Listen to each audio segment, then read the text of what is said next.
5 മിനിറ്റിൽ phone super fast ആക്കാം. Yo guys, welcome back to another vlog. ഇന്ന് നിങ്ങൾക്കൊരു ഹെവി ടോപ്പിക്കാണ് ഞാൻ കൊണ്ടുവന്നിരിക്കുന്നത്. കാരണം നമ്മളിൽ എല്ലാവർക്കും ഒരു സമയത്തല്ലെങ്കിൽ മറ്റൊരു സമയത്ത് വരുന്ന വലിയൊരു പ്രശ്നം ഫോൺ സ്ലോ ആകുന്നത്. നമ്മൾ കാര്യമായിട്ട് ഗെയിം കളിക്കുമ്പോൾ ലാഗ് അടിക്കുക, അത്യാവശ്യമായ ഒരു ആപ്പ് ഓപ്പണാക്കാൻ നോക്കുമ്പോൾ താമസം. ആകെ സീനാണല്ലേ? പക്ഷേ ടെൻഷൻ എടുക്കണ്ട, ഐ ഗോട്ട് യു കവേർഡ്. ഇന്ന് ഞാൻ നിങ്ങളെ കാണിച്ചു തരാൻ പോകുന്നത് എങ്ങനെ ഞാൻ എന്റെ ഫോൺ ഡീപ് ക്ലീൻ ചെയ്യുന്നു എന്നാണ്. ഇതൊന്നു ചെയ്തു കഴിഞ്ഞാൽ വിശ്വസിക്കൂ, നിങ്ങളുടെ ഫോൺ ലിറ്ററലി ഒരു പുതിയ ഫോൺ പോലെ വർക്കിംഗ് ആയി മാറും. സോ നിങ്ങൾ റെഡിയാണെങ്കിൽ let's jump right into the video വീഡിയോ. നമ്മുടെ ആദ്യത്തെ സ്റ്റെപ്പ് എന്ന് പറയുന്നത് ഫോണൊന്ന് റീസ്റ്റാർട്ട് ചെയ്യുക എന്നതാണ്. അപ്പോൾ എന്താണ് റീസ്റ്റാർട്ട് എന്ന് വെച്ച് കഴിഞ്ഞാൽ റീസ്റ്റാർട്ട് എന്തിനാണ് ചെയ്യുന്നത്? വളരെ സിമ്പിളാണ്. അതായത് നിങ്ങൾ ഉപയോഗിക്കുന്ന ധാരാളം ആപ്ലിക്കേഷൻസ് ഉണ്ടാവും. ചില ആപ്ലിക്കേഷനുകൾ നിങ്ങൾ ഓപ്പൺ ആക്കുമ്പോൾ റൺ ചെയ്യാൻ പറ്റാത്ത അവസ്ഥ, അതുപോലെ തന്നെ ചിലപ്പോൾ അതായത് ചിലപ്പോൾ ഓപ്പൺ ആക്കാൻ പറ്റാത്ത അവസ്ഥ, അതുപോലെ തന്നെ ചില സാഹചര്യങ്ങൾ ബാറ്ററി ഡ്രെയിൻ, നിങ്ങളുടെ ഫോൺ ഒരുപാട് ബാറ്ററി ഡ്രെയിൻ ആവുന്ന അവസ്ഥ, ഇത്തരം സാഹചര്യങ്ങളൊക്കെ നിങ്ങൾ കണ്ടു കഴിഞ്ഞാൽ നിങ്ങൾ ആദ്യം ചെയ്യേണ്ടത് ഒന്ന് റീസ്റ്റാർട്ട് ചെയ്യുക. ഓക്കെ, ചിലപ്പോൾ നെറ്റ്വർക്കൊന്നും ചിലപ്പോൾ കറക്റ്റായിട്ട് പ്രോപ്പറായിട്ട് റൺ ചെയ്യാൻ പറ്റാത്ത അവസ്ഥയൊക്കെ വരികയാണെങ്കിൽ, അപ്പോൾ സിമ്മൊക്കെ ഇട്ടിട്ട് സിം ഇട്ടാലും ചിലപ്പോൾ നെറ്റ്വർക്ക് വരാത്ത അവസ്ഥയൊക്കെ വരികയാണെങ്കിൽ നിങ്ങൾ ആദ്യം ചെയ്യേണ്ടത് റീസ്റ്റാർട്ട് ചെയ്യുക എന്നതാണ്. അപ്പോൾ റീസ്റ്റാർട്ട് എങ്ങനെയാണ് ചെയ്യേണ്ടതെന്ന് വെച്ച് കഴിഞ്ഞാൽ വേറൊന്നുമില്ല. അപ്പോൾ ഈ കാണുന്ന തരത്തിൽ പവർ ബട്ടൺ ഉണ്ടാവില്ല. ഈ പവർ ബട്ടൺ ജസ്റ്റ് ഒന്ന് 5 സെക്കൻഡ് നേരത്തേക്ക് ഹോൾഡ് ചെയ്ത് കഴിഞ്ഞാൽ അതിൽ നിങ്ങളുടെ ഫോണിലെ സ്ക്രീനിൽ റീസ്റ്റാർട്ട് എന്നൊരു ഓപ്ഷൻ കാണാൻ സാധിക്കുന്നതാണ്. ചില ഫോണുകളിൽ പവർ ബട്ടണും വോളിയം ബട്ടണും കൂടിയിട്ട് ഒരുമിച്ച് ഞെക്കിയാൽ മാത്രമേ റീസ്റ്റാർട്ട് എന്നൊരു ഓപ്ഷൻ സാധ്യമാകുകയുള്ളൂ കേട്ടോ. അതായത് പവർ ബട്ടൺ ഞാനൊന്ന് ഞെക്കാൻ പോവാണ്. ഒരു 5 സെക്കൻഡ് നേരത്തേക്കാണ് ഞാൻ ഇതൊന്ന് ഹോൾഡ് ചെയ്യണം. ഓക്കെ, 5 സെക്കൻഡ് ഹോൾഡ് ചെയ്ത് കഴിഞ്ഞാൽ അതിൽ ഓട്ടോമാറ്റിക്കായിട്ട് റീസ്റ്റാർട്ട് എന്നൊരു ഓപ്ഷൻ വരും. അതായത് മേലോട്ട് സ്ക്രോൾ ചെയ്ത റീസ്റ്റാർട്ടും താഴോട്ട് സ്ക്രോൾ ചെയ്ത പവർ ഓഫ് ആവും. അപ്പോൾ നമ്മൾ റീസ്റ്റാർട്ട് എന്ന് പറയുന്നത് ഒന്നും കൂടി ഓട്ടോമാറ്റിക്കായിട്ട് റീസ്റ്റാർട്ട് ആകുമ്പോൾ എന്ത് സംഭവിക്കും? അതായത് എല്ലാ ആപ്ലിക്കേഷനും ഒന്ന് പ്രവർത്തനരഹിതമായിട്ട് വീണ്ടും ഒന്ന് പുതിയതുപോലെ ഓപ്പൺ ആവുന്ന തരത്തിലാണ്, ഓപ്പൺ ആവാൻ വേണ്ടിയിട്ടാണ് റീസ്റ്റാർട്ട് എന്ന് നമ്മൾ ചെയ്യാൻ പോകുന്നത്. ഓക്കെ, നോക്കാം കേട്ടോ. റീസ്റ്റാർട്ട് ചെയ്തിട്ട്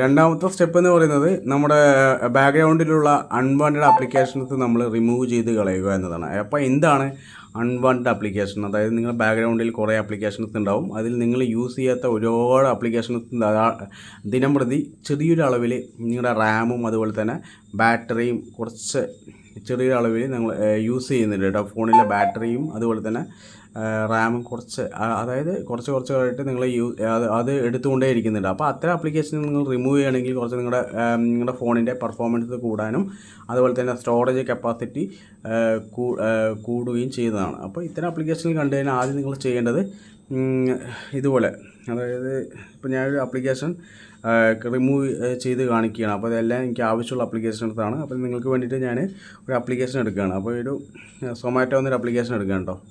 അപ്പോൾ അതിൽ ലോങ് പ്രസ് ചെയ്ത് കഴിഞ്ഞാൽ ഇതുപോലെ അൺഇൻസ്റ്റാൾ എന്നൊരു ഓപ്ഷൻ കാണാൻ സാധിക്കും. അത് കാണുന്നുണ്ടോ? അൺഇൻസ്റ്റാൾ എന്നൊരു ഓപ്ഷൻ ജസ്റ്റ് ഒന്ന് ക്ലിക്ക് ചെയ്തിട്ട് അതൊന്ന് അൺഇൻസ്റ്റാൾ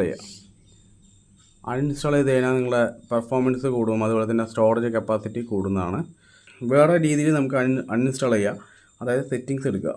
അതായത് നിങ്ങൾ മൊബൈലിൽ സെറ്റിങ്സ് എടുത്തിട്ട് അവിടെ ആപ്ലിക്കേഷൻസ് എന്നൊരു ഓപ്ഷൻസ് കാണാൻ സാധിക്കുന്നതാണ്. അതായത് ഈ താഴെ സ്ക്രോൾ ചെയ്ത് കഴിഞ്ഞാൽ ആപ്പ് മാനേജ്മെൻറ്റ് എടുത്തിട്ട് അതിൽ ആപ്പ് ലിസ്റ്റ് എടുക്കുക. ആപ്പ് ലിസ്റ്റ് എടുത്ത് കഴിഞ്ഞാൽ കുറേ ആപ്ലിക്കേഷൻസ് കണ്ടോ.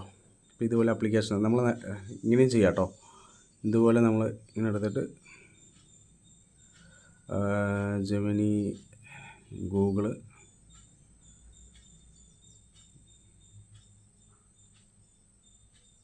ഈ ഒരു ആപ്ലിക്കേഷൻ ഞാൻ അൺഇൻസ്റ്റാൾ ചെയ്യാൻ പോകുന്നത്. ജസ്റ്റ് ലോങ് പ്രസ് ചെയ്തിട്ട്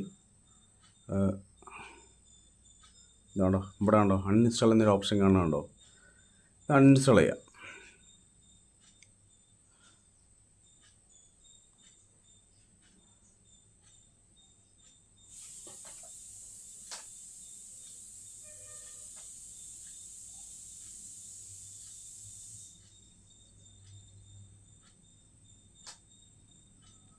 അൺഇൻസ്റ്റാളായി, ആപ്ലിക്കേഷൻ പോയിട്ടോ. നമ്മുടെ അടുത്ത സ്റ്റെപ്പ് എന്ന് പറയുന്നത് നിങ്ങളുടെ മൈ ഫയൽസ്, അതായത് ഇൻറ്റേർണൽ സ്റ്റോറേജ് ഒന്ന് ക്ലീനപ്പ് ചെയ്യുക എന്നതാണ്. അപ്പോൾ എങ്ങനെയാണ് അത് ക്ലീനപ്പ് ചെയ്യുക എന്നതാണ് ചോദിച്ചു കഴിഞ്ഞാൽ, നമ്മുടെ ഫയൽ, അതായത് നിങ്ങളുടെ എല്ലാ ഫോണിലും മൈ ഫയൽസ് എന്നൊരു ഓപ്ഷൻ കാണാൻ സാധിക്കുന്നതാണ്. ഇതാണ്ടോ ഈ രീതിയിൽ. അപ്പോൾ ജസ്റ്റ് ഒന്ന് അതിൽ നിന്ന് ക്ലിക്ക് ചെയ്ത് കഴിഞ്ഞാൽ ഇതാണ് ഇൻറ്റേർണൽ സ്റ്റോറേജ്. അപ്പോൾ ഇതിൽ കാണുന്ന എൻ്റെ ഇൻറ്റേർണൽ സ്റ്റോറേജ് കൊണ്ട് 64 GB ആണ്. അതിൽ 59.5 GB ഞാൻ യൂസ് ചെയ്യുന്നുണ്ട്. അപ്പോൾ ഇത്തരം ഇതൊന്ന് ജസ്റ്റ് ഒന്ന് ക്ലീൻ ചെയ്യണം. ജസ്റ്റ് ഒന്ന് ക്ലീൻ അപ്പ് ചെയ്ത് കഴിഞ്ഞാൽ കുറച്ച് പെർഫോമൻസ്, നിങ്ങളുടെ ഫോണിൻ്റെ പെർഫോമൻസ് കൂടാനും അതുപോലെ തന്നെ ബാറ്ററി ഡ്രെയിൻ എന്തെങ്കിലും കുഴപ്പമുണ്ടെങ്കിൽ, ബാറ്ററി ഒരുപാട്, അതായത് ചില ആപ്ലിക്കേഷൻ ഒരുപാട് ബാറ്ററി എടുക്കുന്നുണ്ടെങ്കിൽ അത് കുറയ്ക്കാനൊക്കെ നമുക്ക് ഈ ഒരു ബൂസ്റ്റ് കൊണ്ട് നിങ്ങൾക്ക് സാധ്യമാണ്. ഓക്കെ, അപ്പോൾ എങ്ങനെ ബൂസ്റ്റ് ചെയ്യാമെന്ന് വെച്ച് കഴിഞ്ഞാൽ ഇതുപോലെ ഈ ഒരു ഐക്കൺ കാണാൻ, അതായത് എല്ലാ ഫോണിലും ഇതുപോലെ ഈ ഒരു ഐക്കൺ കാണാൻ സാധിക്കും. ഇതിൽ ജസ്റ്റ് ഒന്ന് ക്ലിക്ക് ചെയ്ത് കഴിഞ്ഞാൽ കണ്ടോ ക്ലീൻ ആയിട്ടുണ്ടോ, ഇതുപോലെ ക്ലീൻ ചെയ്യാം. ഓക്കെ, ഇപ്പോൾ 2.27 GB എനിക്ക് ക്ലീൻ ചെയ്ത് കിട്ടിയിട്ടുണ്ട്.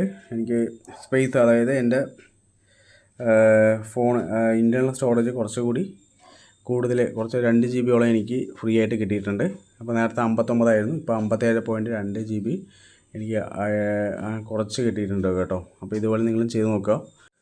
നമ്മുടെ അടുത്ത സ്റ്റെപ്പ് എന്ന് പറയുന്നത്, നമ്മുടെ ആവശ്യമില്ലാത്ത ഫോട്ടോസ് ഉണ്ടെങ്കിലും വീഡിയോസൊക്കെ ഉണ്ടെങ്കിലും നമ്മൾ ഡിലീറ്റ് ചെയ്ത് കളയുക എന്നതാണ്. അപ്പോൾ ഡിലീറ്റ് ചെയ്യുക എന്ന് പറഞ്ഞാൽ ഒന്നുമില്ല, കളയുക. ഓക്കെ, വേസ്റ്റ് ആയിട്ടുള്ള കുറേ ഫോട്ടോസ് ഉണ്ടാവും, വീഡിയോസ് ഉണ്ടാവും. ചിലപ്പോൾ അതെങ്ങനെയാണ് ഡിലീറ്റ് ചെയ്യേണ്ടതെന്ന് ചോദിച്ചു കഴിഞ്ഞാൽ, നമ്മുടെ മൈ ഫയൽസ്, അതായത് നമ്മുടെ ഫോണിൻ്റെ ഇൻറ്റേർണൽ സ്റ്റോറേജ് ഓപ്പൺ ആക്കുക. അപ്പോൾ ഞാനിവിടെ മൈ ഫയൽസ് എടുക്കുകയാണ്. എടുത്തിട്ട് ഇതാണ്ട് ഫോട്ടോസ്, അതുപോലെ തന്നെ വീഡിയോസ് അത്തരം ആവശ്യമില്ലാത്ത ഫോട്ടോസ് ഉണ്ടെങ്കിലും ആവശ്യമില്ലാത്ത വീഡിയോസൊക്കെ ഉണ്ടെങ്കിൽ നമുക്കിതെങ്ങനെ ലോങ് പ്രസ് ചെയ്തുകൊണ്ട് നിങ്ങൾക്ക് ഡിലീറ്റ് ചെയ്യാം കേട്ടോ. അപ്പോൾ ഇങ്ങനെ ജസ്റ്റ് ഒന്ന് ഇതുപോലെ ലോങ് പ്രസ് ചെയ്യുക, എന്നിട്ട് ജസ്റ്റ് ഒന്ന് ക്ലിക്ക് ചെയ്യുക, ഡിലീറ്റ് ചെയ്യുക. പക്ഷേ ഡിലീറ്റ് ചെയ്ത് കളഞ്ഞാലും ചിലപ്പോൾ വേറൊരു ഇത് പെർമനൻ്റ് അല്ല, ഇത് ടെമ്പററി ആയിട്ടാണ് നമ്മൾ ഡിലീറ്റ് ചെയ്ത് കളഞ്ഞത്. അപ്പോൾ ഇത് പെർമനൻ്റ് ആയിട്ട് ഡിലീറ്റ് ചെയ്യണമെങ്കിൽ ഇത് കാണുന്നുണ്ട് റീസെൻ്റ്ലി ഡിലീറ്റഡ് കണ്ടോ. റീസെൻ്റായിട്ട് നമ്മൾ ഡിലീറ്റ് ചെയ്ത 2 ഐറ്റംസാണ് ഇവിടെ കാണാൻ സാധിക്കുന്നത്, വീണ്ടും കാണാൻ സാധിക്കും. അത് വേണമെങ്കിൽ നമുക്ക് ഡിലീറ്റ് ചെയ്ത് റിക്കവർ ചെയ്യാം വേണമെങ്കിൽ. അപ്പോൾ ജസ്റ്റ് ഒന്ന് റിക്കവർ ചെയ്യാം. അതായത് ഡിലീറ്റ് ചെയ്തത് നമുക്ക് ആവശ്യമുള്ളതാണെങ്കിൽ നമുക്ക് റിക്കവർ ചെയ്തെടുക്കാം. അതായത് വീണ്ടും നമുക്ക് യൂസ് ചെയ്യണ പോലെ ചെയ്യണമെങ്കിൽ ഇതായത് കണ്ടോ, റിക്കവറി എന്നൊരു ഓപ്ഷൻ ഉണ്ട്. റിക്കവർ ചെയ്ത് കഴിഞ്ഞാൽ അത് റിക്കവറായി. ഡിലീറ്റ് ചെയ്ത് നിങ്ങൾക്ക് വീണ്ടും ഉപയോഗിക്കാൻ പറ്റും, അല്ലെങ്കിൽ വീണ്ടും കളയണമെങ്കിൽ കളയാം. ഓക്കെ, ഇത്രേ ഉള്ളൂ. നിങ്ങളുടെ ഫോണിൻ്റെ പെർഫോമൻസ് കൂട്ടാനും ഹാങ്ങിങ് പ്രോബ്ലം, അതുപോലെ തന്നെ സ്ലോ ആയിട്ട് റൺ ചെയ്യണമെങ്കിലും ഇത്തരം കാര്യങ്ങൾ പോസിബിളാണ്. അതായത് റീസ്റ്റാർട്ട് ചെയ്യുക, അൺവാണ്ടഡ് ആപ്ലിക്കേഷൻ റിമൂവ് ചെയ്യുക, അതുപോലെ തന്നെ നിങ്ങളുടെ ഫയൽസിലുള്ള ഡാറ്റ, അതായത് ആവശ്യമില്ലാത്ത ഫോട്ടോസ് ഉണ്ടെങ്കിലും വീഡിയോസൊക്കെ നിങ്ങൾ ഡിലീറ്റ് ചെയ്ത് കഴിഞ്ഞാൽ നിങ്ങളുടെ സ്റ്റോറേജ് കപ്പാസിറ്റി കൂട്ടാനും, അതുപോലെ തന്നെ നിങ്ങളുടെ ഫോണിൻ്റെ പെർഫോമൻസ് കൂട്ടാനും റാമിൻ്റെ കപ്പാസിറ്റി കൂട്ടാനും ഈ ഒരു ഇത്തരം കാര്യങ്ങൾ ചെയ്ത് കഴിഞ്ഞാൽ കൂടുതൽ സ്മൂത്തായിട്ട് നിങ്ങളുടെ ഫോൺ റൺ ചെയ്യാനും കാണാൻ സാധിക്കുന്നതാണ്. നിങ്ങൾക്ക് ഈ വീഡിയോ ഉപകാരപ്പെട്ടാൽ ലൈക്ക് ചെയ്യുക, ഷെയർ ചെയ്യുക. Okay, thank you for watching.